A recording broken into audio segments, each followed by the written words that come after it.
Bonsoir. Merci beaucoup d'être à nos côtés juste avant de prendre la parole pendant le Green Shift Festival. On va évidemment parler dans quelques instants plus précisément de la teneur de votre intervention. Mais tout d'abord, un mot sur le but concret de ce festival.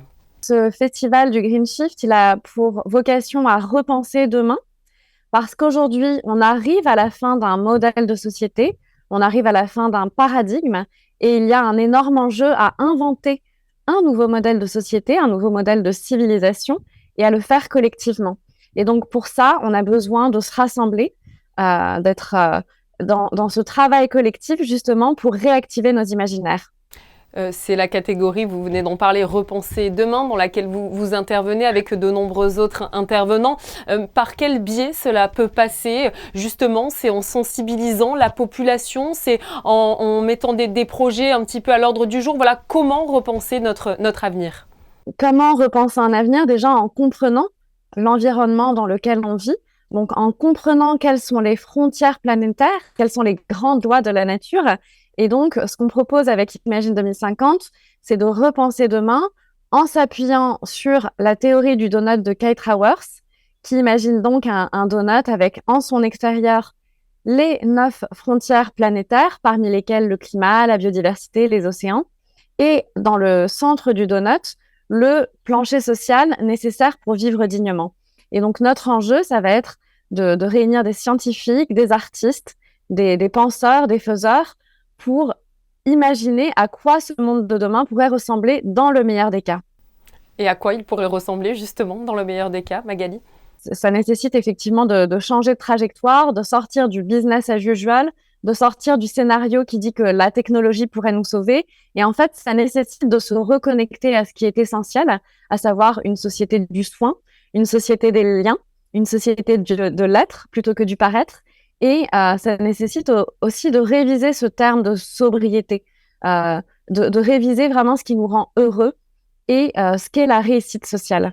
Et donc, de sortir de cette croyance que c'est la consommation qui fait notre bonheur. Vous venez de parler de sobriété, je pense forcément aussi à la sobriété énergétique, à la transition énergétique. Ce sont des valeurs chères à la principauté.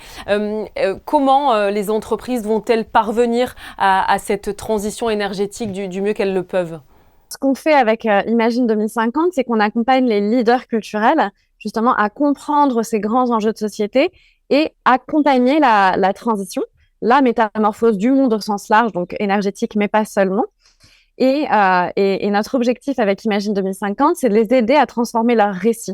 Et donc, quand je dis qu'on accompagne des grands leaders culturels, c'est aussi bien les artistes que les journalistes, les publicitaires, les grands patrons de chaînes de télé, ceux qui produisent des jeux vidéo, les éditeurs, etc. Et donc, l'objectif, ça va être justement de les aider à prendre conscience de ce qui se passe en termes de dérèglement climatique, d'effondrement de la biodiversité, et de traiter les sujets en ayant cette conscience-là et également en commençant à ouvrir ces voies justement du nouveau monde. Un mot également, Magali, sur le mouvement On est prêt, dont je pense vous allez largement parler durant ce festival. En quoi consiste-t-il concrètement ce mouvement?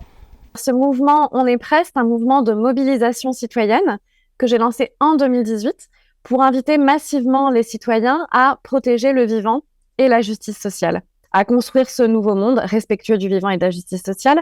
Et donc, notre objectif, c'est de coordonner des sachants, des scientifiques, des experts, des lanceurs d'alerte, avec des artistes qui sont leurs haut-parleurs, qui sont les haut-parleurs de leur message, et puis des faiseurs sur le terrain, donc des activistes, des entrepreneurs sociaux et des ONG.